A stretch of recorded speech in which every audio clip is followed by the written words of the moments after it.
জ্বালানি তেলের দাম বৃদ্ধির আশঙ্কার খবরে যশোরের বিভিন্ন পেট্রোল পাম্পে হঠাৎ ভিড় বেড়েছে। বৃহস্পতিবার রাতে অনেক মোটরসাইকেল চালক লাইন দিয়ে ট্যাঙ্ক ভর্তি করে পেট্রোল ও অকটেন কিনেছেন। শহরের বিভিন্ন পাম্পে গভীর রাত পর্যন্ত তেলের জন্য দীর্ঘ সারি দেখা যায়। ইরান যুদ্ধ পরিস্থিতির কারণে তেলের দাম বাড়তে পারে এমন আশঙ্কা থেকেই তেল কেনার কথা জানান তারা। বাড়তি গ্রাহকের চাপ সামাল দিতে না পেরে কিছু কিছু পাম্প সাময়িক সময়ের জন্য তেল বিক্রি বন্ধ করে দেয়, আবার অনেক পাম্পে নির্দিষ্ট পরিমাণের বেশি তেল দিচ্ছে না। এদিকে সরকারের পক্ষ থেকে জানানো হয়েছে দেশে জ্বালানি তেলের পর্যাপ্ত মজুত রয়েছে, কোনো সংকটের আশঙ্কা নেই। দেশের চলমান তীব্র গ্যাস সংকটের কারণে এশিয়ার অন্যতম বৃহত্তম নরসিংদীর ঘোড়াশাল পলাশ ফার্টিলাইজার কারখানার সার উৎপাদন বন্ধ হয়ে গেছে। বুধবার বিকেল থেকে সরকারি নির্দেশনার পরিপ্রেক্ষিতে সার উৎপাদন বন্ধ করা হয়। কারখানার মহাব্যবস্থাপক মোহাম্মদ ফখরুল আলম এই তথ্য নিশ্চিত করেছেন। গ্যাস নির্ভর কারখানাটির উৎপাদন সক্ষমতা ২,৮৪০ মেট্রিক টন। নিরবচ্ছিন্ন উৎপাদনের জন্য দৈনিক ৭১ থেকে ৭২ পিএসআই গ্যাসের প্রয়োজন হয়। গ্যাস সরবরাহ স্বাভাবিক হলে পুনরায় উৎপাদন শুরু হবে। তবে কবে নাগাদ গ্যাস পাওয়া যাবে এ বিষয়ে কিছু জানাতে পারেনি কারখানা কর্তৃপক্ষ। কারখানাটির গুদামে ৫,২৫,০০০ মেট্রিক টন সার মজুত রয়েছে। রমজানে খুব একটি স্থিতিশীল নেই নিত্য প্রয়োজনীয় পণ্যের বাজারে। গেল সপ্তাহের তুলনায় বেড়েছে মাছ মাংসের দাম, তবে কিছুটা স্বস্তি সবজির বাজারে। বেশ কিছু শাকসবজি ও লেবুর দাম ৫ থেকে ২০ টাকা পর্যন্ত কেজিতে কমেছে। বাজারের হালচাল জানাতে সিলেট থেকে যুক্ত হচ্ছেন সহকর্মী প্রত্যুষ তালুকদার। প্রত্যুষ, আজকের বাজারে কোন পণ্য কত দামে বিক্রি হচ্ছে, কি বলছেন ক্রেতা বিক্রেতারা, বিস্তারিত জানতে চাই। আসলে রমজান তো চলছে এবং রমজান উপলক্ষে যত সময় যাচ্ছে মানুষের কেনাকাটা কিংবা ঈদকে কেন্দ্র করে মানুষের কেনাকাটার ব্যস্ততাটা কিন্তু বাড়ছে, যার প্রভাব কিন্তু বাজারে অনেকটাই পড়েছে। বিশেষ করে আমি যদি নিত্যপণ্যের কথা বলি, সিলেটে আসলে যে ধরনের মুদি সামগ্রীর পাশাপাশি সবজির বাজার কিছুটা স্বস্তি রয়েছে। তবে এখন এই মুহূর্তে বলতে চাই আমি রয়েছি কাজীর বাজারে, যেখানে আসলে মাছের বড় একটি বাজার, পাইকারি এবং খুচরা বাজার। এখানে এসে আমরা দেখেছি যে কিছু মাছের দাম কিন্তু এখানে বৃদ্ধি পেয়েছে গেল সপ্তাহ থেকে। অর্থাৎ আমরা যে খবরটি নিয়েছি, এখানে ইলিশ মাছ ছোট থেকে মাঝারি ধরনের যে ইলিশ মাছ রয়েছে সেটি কেজিতে ১২০০ থেকে ১৬০০ টাকা পর্যন্ত বিক্রি হচ্ছে, যেটি আসলে গেল সপ্তাহ থেকে বলা হচ্ছে ১০০ টাকার মতো বেড়েছে। এছাড়াও একটু বড় সাইজের যেগুলো ইলিশ মাছ সেগুলো ২,০০০ থেকে ২৫০০ টাকা কেজিতে বিক্রি হচ্ছে। তবে ব্যবসায়ীরা বলছেন যে আসলে মাছ কিংবা বিভিন্ন দেশি বিদেশি মাছের যে সরবরাহ সেটি কিন্তু ভালো রয়েছে। তবে চাহিদা বেড়ে যাওয়া এবং তারা কিছু বাড়তি মূল্যে কিনতে হচ্ছে, সেজন্যই কিন্তু কিছুটা দাম বেড়েছে। এছাড়াও আমরা দেখেছি বিভিন্ন ট্যাংরা, পুঁটি সহ ছোট মাছ কিংবা যে ফার্মের যে মাছগুলো, খামারের যে মাছগুলো, সেগুলো কিন্তু যথেষ্ট পরিমাণে বাজারে যোগান রয়েছে। তবে প্রতিটি মাছই তারা বলছেন কেজিতে ১০ থেকে ৫০ টাকা পর্যন্ত বেড়েছে। এসব কিছু মিলিয়ে ক্রেতারা আসলে তারা বলছেন যে এই মূল্যবৃদ্ধি এটি কিন্তু তাদের জন্য একটু কষ্টের ব্যাপার, তাদের বাজেটের সাথে তাদের সাথে মিলিয়ে নেওয়া। তারপরে কিন্তু ক্রেতারা আসছেন, তারা কিনে নিয়ে যাচ্ছেন অনেকে। এছাড়াও আমি একটু যদি মাংসের কথা বলতে চাই, আমরা দেখেছি নগরীর বাজারে যে মাংসের যে দাম গেল সপ্তাহে ছিল সেটি কিন্তু গেল সপ্তাহ থেকে এই সপ্তাহে কিছুটা বেড়েছে। অর্থাৎ খাসি, মুরগি এবং গরুর মাংসের দাম শ্রেণীভেদে আসলে ২০ থেকে ৫০ টাকা পর্যন্ত গেল সপ্তাহ থেকে বেড়েছে। তবে সাধারণ ক্রেতারা বলছেন যে কিছুটা বাড়তি হলে তারা মানতে পারেন। তবে এই বাড়ার পরিমাণটা একটু বেশি হলে সেটি আসলে তাদের উপর বলা যায় যে তার বাজেটের হিসেবে নিতে একটু কষ্ট হতো। তবে যেমনটি বলছিলাম আগে, যে গেল সপ্তাহের তুলনায় সিলেটের যে শাকসবজির বাজার সেটি কিন্তু কিছুটা স্বস্তিতে রয়েছে। অর্থাৎ খুব একটি দাম বাড়েনি। লেবু, কাঁচা মরিচ সহ ২-১টি সবজির দাম কিন্তু, যেগুলো বিশেষ করে ইফতার সাহরিতে ব্যবহার হয়, সেগুলো কিন্তু কিছুটা বেড়েছে। তবে মোটামুটি সবজি স্থিতিশীল পাওয়া যায়। সবকিছু মিলিয়ে এই ছিল সিলেটের বাজার পরিস্থিতির খবর, এবং বাজার নিয়ন্ত্রণে আসলে জেলা প্রশাসনের ৫টি মনিটরিং টিম কাজ করছে বলে আমাদেরকে প্রশাসন জানিয়েছে। রেদওয়ান। জি, প্রত্যুষ তালুকদার, ধন্যবাদ আপনাকে। আসছে ঈদ, সবার চাই নতুন পোশাক। ক্রেতার উপচে পড়া ভিড় রাজশাহীর ঈদ মার্কেটগুলোতে। ক্রেতার অভিযোগ, এবার পণ্যের দাম অনেক বেশি। অন্যদিকে বিক্রেতারা বলছেন উৎপাদন খরচ বেড়ে যাওয়ায় এবার সব পণ্যের দামই বেশি।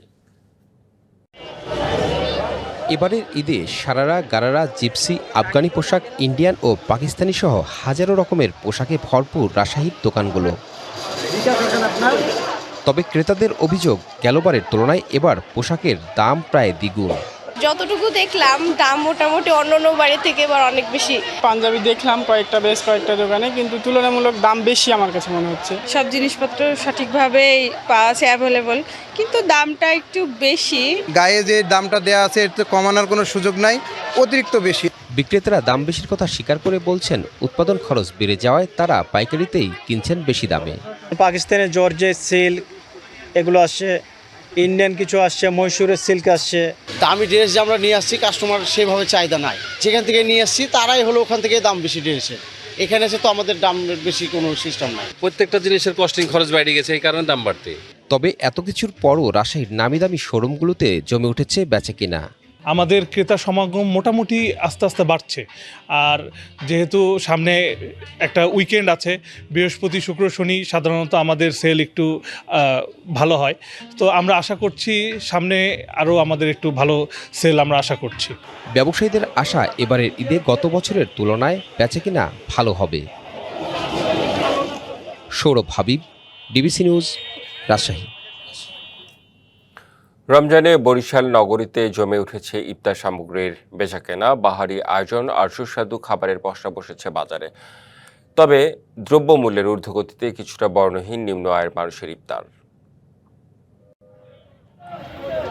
দুপুর গড়াতেই বরিশালের বাতাসে ভেসে ওঠে ইফতারের সুঘ্রাণ। কড়াই ভরা তেলে লালচে হয়ে ওঠা বেগুনি, রসে টইটুম্বুর জিলাপি আর ছোলা হালিমের উষ্ণ ধোয়া, সব মিলিয়ে যেন রঙিন এক আয়োজন।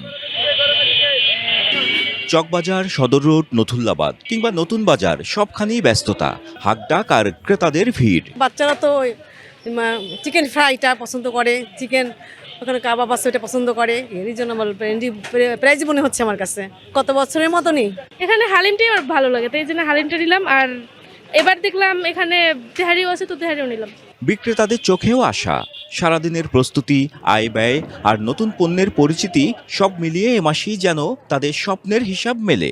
এখানের খাবারগুলো খুবই সুস্বাদু এবং আমরা চেষ্টা করি সবসময় মানুষদেরকে ভালো খাওয়ানোর চেষ্টা করি, ট্রাই করি আমরা। আলহামদুলিল্লাহ খুবই ভালো চলতেছে। জাস্ট আমাদের লোকাল ক্রাউডটাকে আমাদের কাছে আনার জন্য যতটুকু দরকার একদম মিনিমাম লেভেলে আছে। এটা আমাদের আসলে একদম, যদি মিডল ক্লাসটা তো অবশ্যই আমরা পারতেছি, এছাড়া যদি লোয়ার মিডল ক্লাসটাও তারাও আমাদের ফুডটা অ্যাফোর্ড করতে পারতেছে। তবে একই শহরে আরেকটি দৃশ্যও আছে। দিনভর রোদে পোড়া খেটে খাওয়া নিম্ন আয়ের মানুষের কাছে দামি ইফতার যেন কল্পনা মাত্র। আমার মতো এইসব দোকান দিয়ে ইফতার কেনা সম্ভব হয় না। সাধারণ ওই ফুটপাতের ইফতারের দোকান থেকে এই সমস্ত জায়গায় দিয়ে কিনি। আমার এরকমের কোনো ক্যাপাসিটি নেই যে আমি আমার বাচ্চাকে ইফতার কিনে রোজা খোলাবো। সরকার যেন আমাদের প্রতি কিছু ভ্রুক্ষেপ নেয়। এদিকে জেলা প্রশাসক জানায়, বাজার তদারকির পাশাপাশি উদ্যোগ রয়েছে অসহায়দের কাছে ইফতার পৌঁছে দেওয়ার। আমাদের নিরাপদ খাদ্যের একটি ভ্রাম্যমাণ ল্যাবরেটরি আছে, তো আমরা চেষ্টা করব যে এটা ভালোভাবে এই রমজানের মধ্যে মনিটর করার জন্য। রমজান শেখায় ভাগ করে নেওয়ার কথা। ইফতার বাজারে যেমন রঙিন আয়োজন, তেমনি আছে নীরব অভাবের গল্প। সহমর্মিতার হাত বাড়ালেই হয়তো মিলবে প্রকৃত স্বস্তি। Ziad Mahmud, DBC news, Barishal. প্রধানমন্ত্রী তারেক রহমানের স্বপ্নের বাংলাদেশ গড়ে তুলতে সবাইকে সহযোগিতার হাত বাড়িয়ে দেওয়ার আহ্বান জানিয়েছেন নোয়াখালী 4 আসনের সংসদ সদস্য ও বিএনপির vice chairman Mohammad Shahjahan. Doctors association of Bangladesh ড্যাবের নোয়াখালী জেলা শাখার উদ্যোগে মাইজদি নোয়া কনভেনশন হল রুমে দোয়া ইফতার মাহফিল অনুষ্ঠানে যোগ দিয়ে তিনি এসব কথা বলেন। তৃণমূলে হতদরিদ্র মানুষের দোরগোড়ায় স্বাস্থ্যসেবা পৌঁছে দিতে চিকিৎসকদের নিয়মিত কর্মস্থলে উপস্থিতির পাশাপাশি গরিব অসহায়দের ফি কম নেয়ার আহ্বানও জানান তিনি। মৌসুমের শুরুতেই ব্যস্ত সময় পার করছেন পটুয়াখালী তরমুজ চাষিরা। লাভজনক হওয়ায় এবছর চরাঞ্চল সহ জেলার বিভিন্ন এলাকায় প্রায় 35,000 হেক্টর জমিতে তরমুজ আবাদ হয়েছে। পটুয়াখালীর গলাচিপা উপজেলার আমখোলা এলাকায় আছেন সহকর্মী মাহমুদ হাসান রায়হান। তরমুজের বিষয়ে বিস্তারিত জানব তার কাছে। মাহমুদ, এবছর তরমুজের ফলন কেমন হয়েছে? আগাম তরমুজের দাম কেমন পাচ্ছে কৃষক?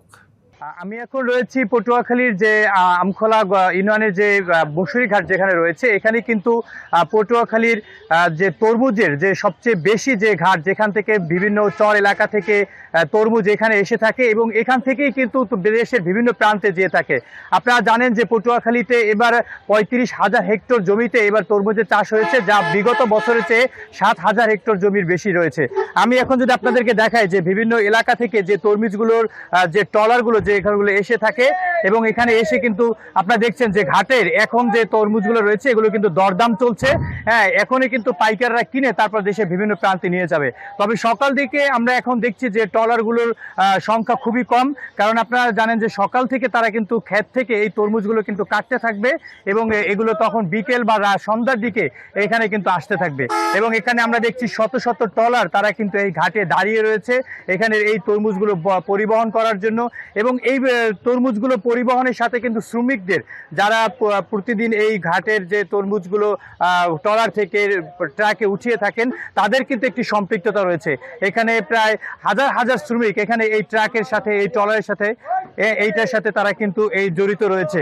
আমি এখন পটুয়াখালীর যে আমখোলা যে ইউনিয়নের যে তরমুজের ঘাট রয়েছে সেখানে রয়েছে। এখানে এবার পটুয়াখালী জেলায় প্রায় 2,500 কোটি টাকার তরমুজের বাণিজ্য হবে এবং এর সাথে কিন্তু বিভিন্ন সার এবং পরিবহন খাত সহ প্রায় 3,500 কোটি টাকার এবার বাণিজ্য হবে বলে আমাদেরকে পটুয়াখালী কৃষি কর্মকর্তা জানিয়েছে। এই ছিল আমার কাছ থেকে পটুয়াখালী থেকে সর্বশেষ সংবাদ। জি, ধন্যবাদ আপনাকে। উত্তরাঞ্চলের কৃষি নির্ভর জেলা নওগাঁ জেলা। একসময় সোনালী আঁশের জন্য বিখ্যাত এই জেলায় দিন দিন কমছে পাটের আবাদ। কৃষককে সহযোগিতার জন্য জেলায় পাট অধিদপ্তরের কার্যালয় থাকলেও অনেক চাষি জানেন না এ দপ্তরের কার্যক্রম সম্পর্কে।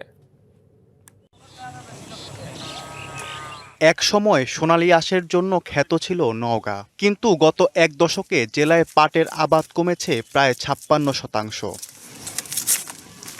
কৃষকের অভিযোগ, পাট পচানোর জন্য পর্যাপ্ত পানির অভাব বড় বাধা হয়ে দাঁড়িয়েছে। পাশাপাশি বাজারের দামের ওঠানামায় ন্যায্য মূল্য নিয়ে তৈরি হয়েছে অনিশ্চয়তা, ফলে পাট চাষে আগ্রহ কমছে।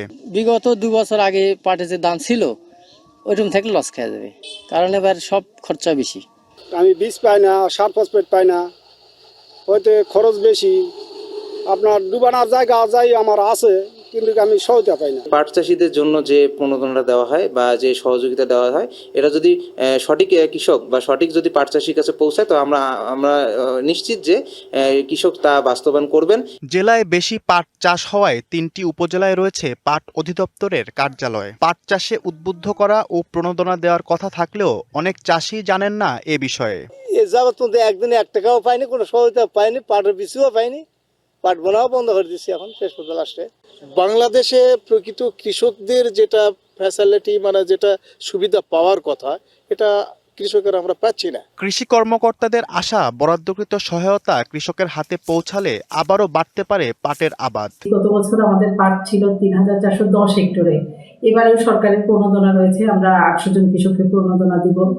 পরামর্শ করছি আমরা যে পাট চাষে উদ্বুদ্ধ করার জন্য। এদিকে পাট উন্নয়ন কর্মকর্তা বলছেন, কমিটির মাধ্যমে প্রকৃত চাষি নির্বাচন করে প্রণোদনা দেওয়া হয়। আমাদের একটা উপজেলা কমিটি আছে, সরসা উপজেলা কমিটি। ভালো চাষিদের আমরা যারা পাট আবাদ করে, ফসল করে এবং তাদেরকে আমরা এই সহায়তা তালিকা করি এবং তালিকার মাধ্যমে আমরা সহায়তা প্রদান করে থাকি। ন্যায্য মূল্য নিশ্চিত করার পাশাপাশি প্রয়োজনীয় সহায়তা বাড়ানো হলে আবারও বাড়তে পারে সোনালী আঁশের আবাদ, এমনটাই মনে করছেন সংশ্লিষ্টরা। DBC news desk. কিশোরগঞ্জের করিমগঞ্জের প্রত্যন্ত এক গ্রামের নাম মদন। একসময় সাধারণ কৃষি প্রধান গ্রাম হিসেবে পরিচিত হলেও এখন অনেকেই চেনেন পাট বীজ গ্রাম হিসেবে। উদ্যোক্তা আবু হানিফের হাত ধরে এখানে তৈরি হয়েছে শত শত নতুন উদ্যোক্তা। পাট বীজ উৎপাদনের মাধ্যমে স্বাবলম্বী হয়েছেন কৃষকরা, সৃষ্টি হয়েছে কর্মসংস্থান। আগে কাজের জন্য বাইরে যেতে হলেও এখন গ্রামেই মিলছে নিয়মিত আয়। অতীতে এই গ্রামে পাট চাষ হলেও মানসম্মত বীজের অভাবে মিলত না কাঙ্ক্ষিত ফলন, রোগবালাই ও কম উৎপাদনে হতাশ ছিলেন কৃষক। এখন সেই চিত্র বদলে গেছে। পাট বীজকে ঘিরে নতুন স্বপ্ন দেখছে পুরো এলাকা। এই পরিবর্তনের কেন্দ্রে উদ্যোক্তা আবু হানি। কৃষি সম্প্রসারণ ও বাংলাদেশ পাট গবেষণা ইনস্টিটিউটের সহযোগিতায় গড়ে তুলেছেন সফল বীজ উৎপাদন ব্যবস্থা। তার উৎপাদিত HC95 জাতের বীজে কৃষক বিঘা প্রতি পাচ্ছেন 16 মণ পর্যন্ত পাট, যেখানে প্রচলিত আমদানিকৃত ভারতীয় ভ্যারাইটিতে ফলন হয় 10 থেকে 12 মণ। চাষ করার পরে রেজাল্ট ভালো পাইছি।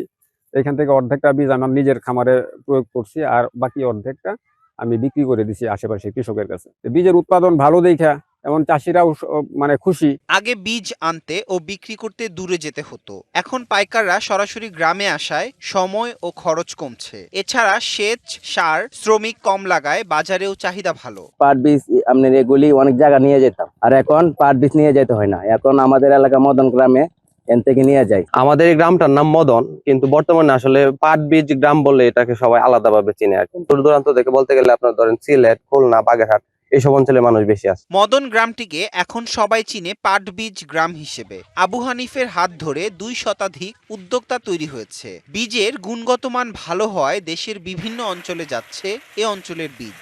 তার হাত ধরে এখন বেশ কিছু কৃষক যুবক যারা বেকার ছিল তারা তাদের কর্মসংস্থানের একটা সুযোগ সৃষ্টি করেছে। নিঃসন্দেহে পাটের বীজ আবাদ করলে ধানের চেয়ে লাভ বেশি হয়, কারণ এটির বাজার মূল্য সবসময় যেমন বেশি থাকে। বাংলাদেশ পাট গবেষণা ইনস্টিটিউট কর্তৃক উদ্ভাবিত HC95 জাতের প্রজনন বীজ নিয়ে ওনারা ওনাদের মাঠে বীজ উৎপাদন করে থাকেন। আর সেই বীজ দেশের বিভিন্ন প্রান্ত থেকে লোকজন এসে বীজ ক্রয় করে নিয়ে যান। সরকার প্রতি বছর 4000 টনের বেশি পাট বীজ আমদানি করে।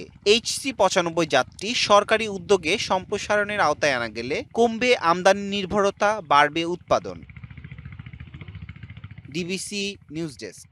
রমজানে ডিমের চাহিদা বেশি থাকলেও হঠাৎ করেই অর্ধেকে নেমে এসেছে হাঁসের ডিমের দাম। এতে চরম লোকসানে পড়েছেন নাটোরের সিংড়া উপজেলার শত শত খামারি। খরচ বেড়েছে কিন্তু মিলছে না ন্যায্য দাম।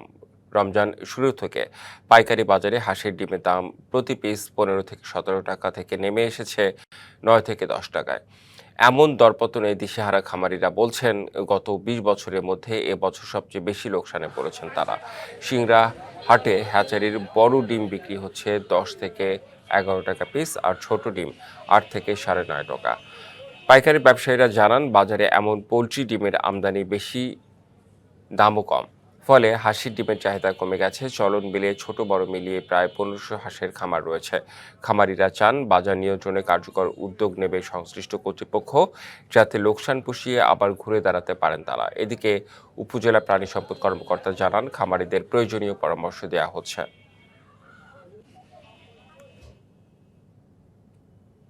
14 টাকা ডিম গত বছরের বাজার, এবছর হচ্ছে ডিমের দাম হচ্ছে 8 টাকা, 9 টাকা, 10 টাকা পিস। এভাবে চললে আমার ব্যবসা তো কোনোদিন আমরা লাভবান হতে পারবো না। এখানে ডিমের বাজার একবারেই কম। এখানে প্রান্তিক খামারিরা যদি ডিমের দাম না পায় তাহলে তো খামারি থাকবে না। উৎপাদন চাহিদার তুলনায় অনেক বেশি হওয়াতে সাময়িকভাবে ডিমের দামটা কমে গেছে, যার কারণে খামারিরা সাময়িকভাবে একটু ক্ষতির সম্মুখীন হচ্ছেন। আমরা আশা করছি যে চাহিদাটা আবার বেড়ে গেলে আবার তারা আগের মতো লাভ করবেন এবং দেশের অর্থনীতিতে গুরুত্বপূর্ণ ভূমিকা পালন করবেন। এ বিষয়ে আরও জানাতে নাটোর থেকে যুক্ত হচ্ছেন সহকর্মী পরিতোষ অধিকারী। পরিতোষ, হঠাৎ ডিমের দাম পড়ে যাওয়ায় খামারিদের উপর কি প্রভাব পড়েছে, বিস্তারিত জানতে চাই।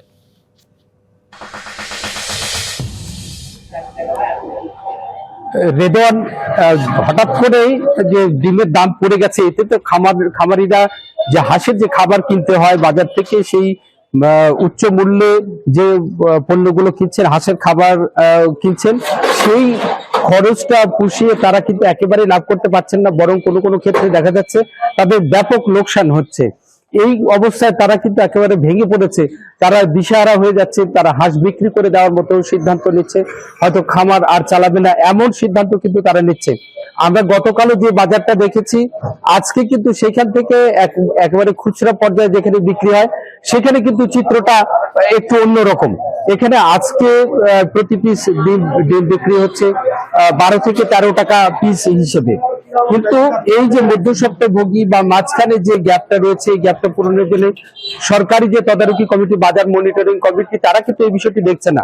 এবং খামারিরা যেটা দাবি করেছেন যে এই আপৎকালীন সময়ে তাদের ডিম যাতে সংরক্ষণ করা যায়, কোনো হিমাগার বা এ ধরনের কোনো রকম সংরক্ষণাগার যদি তৈরি করা যায়, তাহলে এই যে ব্যাপক লোকসান, হঠাৎ করে এত বেশি লোকসান, সেই লোকসানটা তারা পুষিয়ে নিতে পারবে। এবং কেউ কেউ এই বিষয়ে বলছেন যে মাঝখানে হঠাৎ করে রমজান মাস উপলক্ষে বাইরে থেকে পোলট্রি ডিম আমদানি করার ফলে তাদের কিন্তু এই যে বাজারের এই অবস্থা দাঁড়িয়েছে। তাহলে সরকারকেও এই বিষয়ে তারা দাবি জানিয়েছে, সরকারকেও সিদ্ধান্ত নিতে হবে যে এই সময়ে খামারিদের যাতে বিপর্যয় না হয় সেই জন্য ডিম আমদানি বন্ধ করে দেশীয় ডিমটা যাতে খামারিরা বিক্রি করতে পারে সেদিকে লক্ষ্য রাখার। রেদওয়ান, এই ছিল বাজারের সর্বশেষ খবর নাটোর নিচা বাজার থেকে। জি পরিতোষ, ধন্যবাদ আপনাকে। ডিবিসি সারা বাংলা সংবাদে এই ছিল এখনকার মতো। ডিবিসি নিউজের সংবাদগুলো পড়তে ভিজিট করুন dbcnews.tv আর ভিজিট করুন ডিবিসি নিউজের ফেসবুক পেজ এবং ইউটিউব চ্যানেল। সঙ্গেই থাকুন।